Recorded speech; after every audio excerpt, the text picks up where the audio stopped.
Hi, my name is Trisani Slowly and I'll be doing a presentation on assisting with an unconscious client with oral hygiene, removing and performing oral hygiene on dentures, and assisting with dressing and undressing of the client. So I'm going to start with assisting with an unconscious client.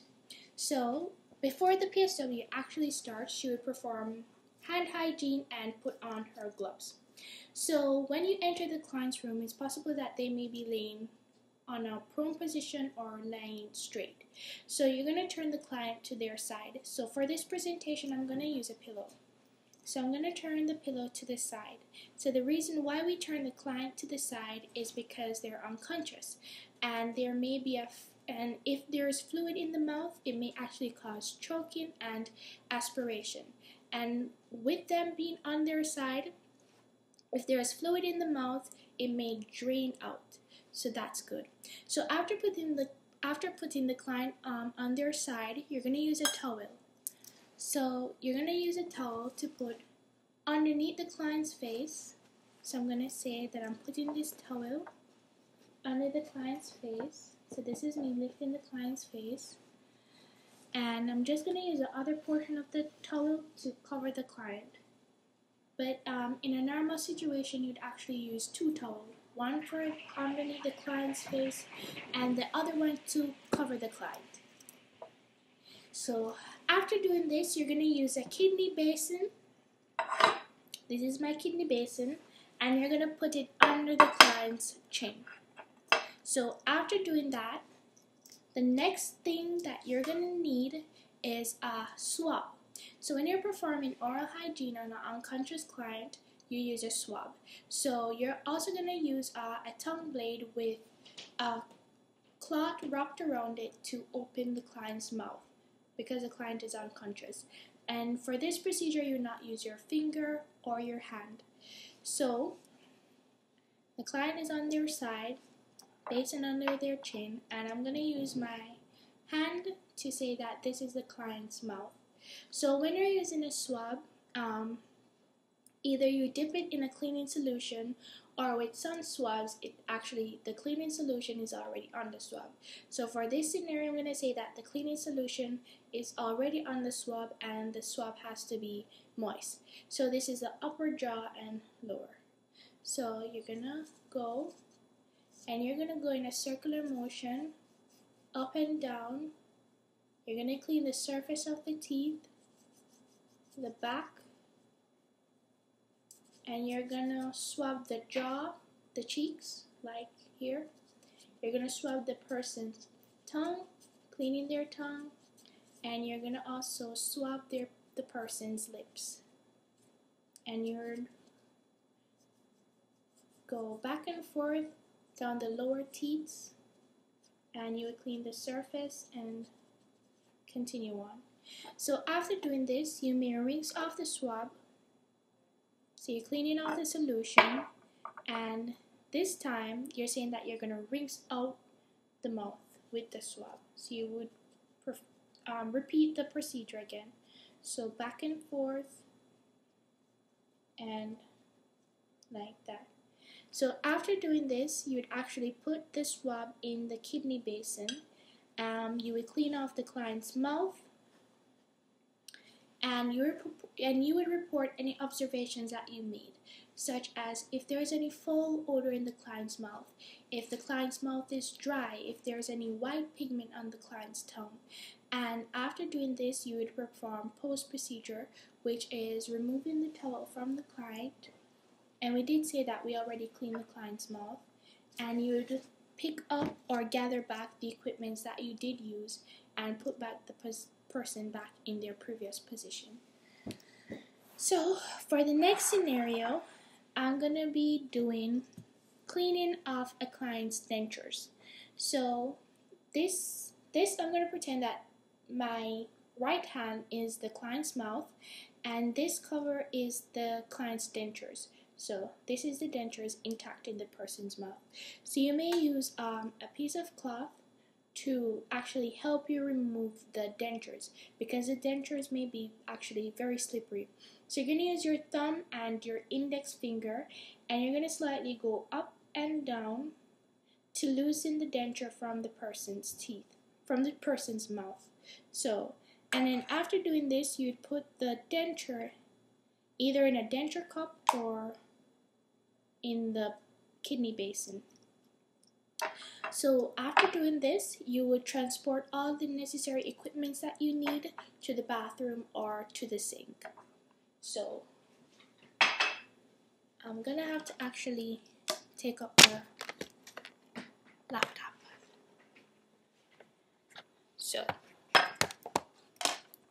So this is a sink area.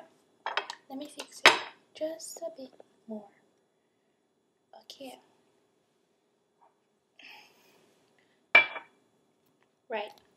So we're gonna use either paper towel or a piece of cloth or dishcloth to cover the sink hole or sink area that the denture may fall into, and you're gonna fill the sink to about half.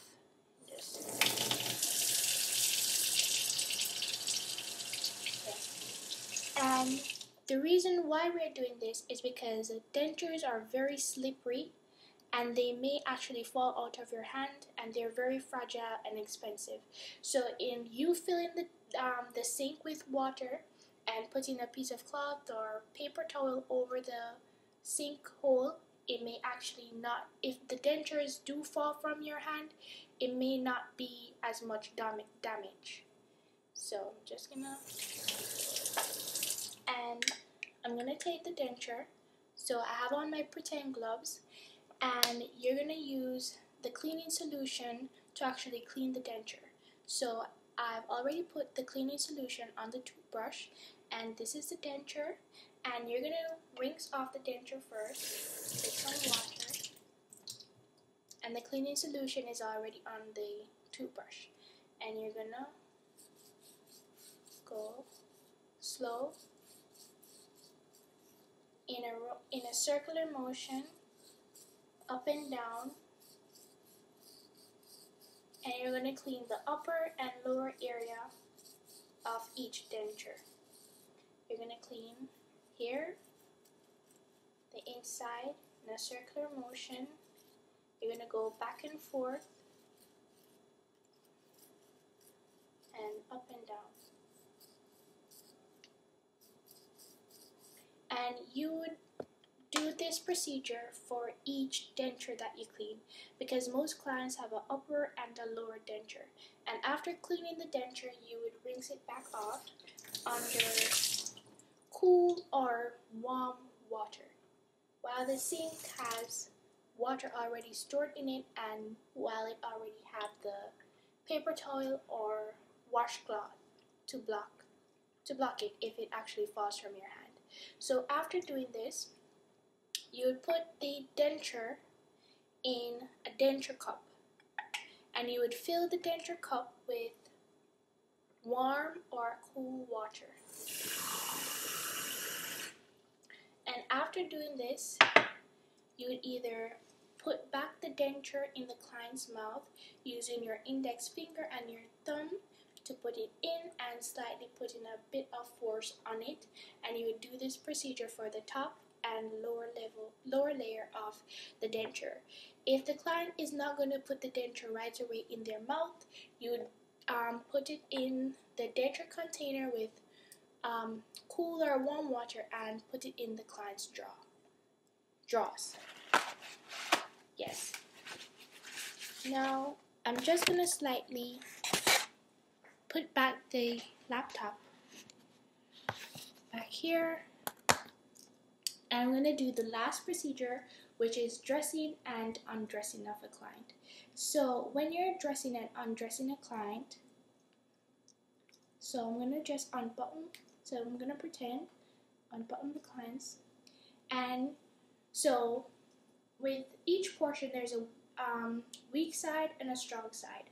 So I'm going to say that my left side is my weak side and my right side is actually my strong side. So when you're taking off clothing, which I'm just going to take off a jacket, I'm going to start with my strong side.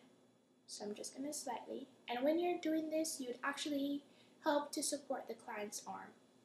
So normally you would do this and help the client. So you start with the strong side when you're taking off. You would go around, and this is my weak side. So we take it off. Take off the piece of clothing on my weak side first, last. So like that. So when you're taking off, you start with your strong side, then go to your weak side. But when you're actually putting back on the piece of garment, you start with your weak side and then you go to your strong side. So I said that my left arm is my weak side. So I'm just gonna put my hands in the jacket like this. And then I would take my weak hand and put it over like that. Right? Like that. And then this is my strong side, so I can help myself more. Right. And then you would continue on. Okay, thank you.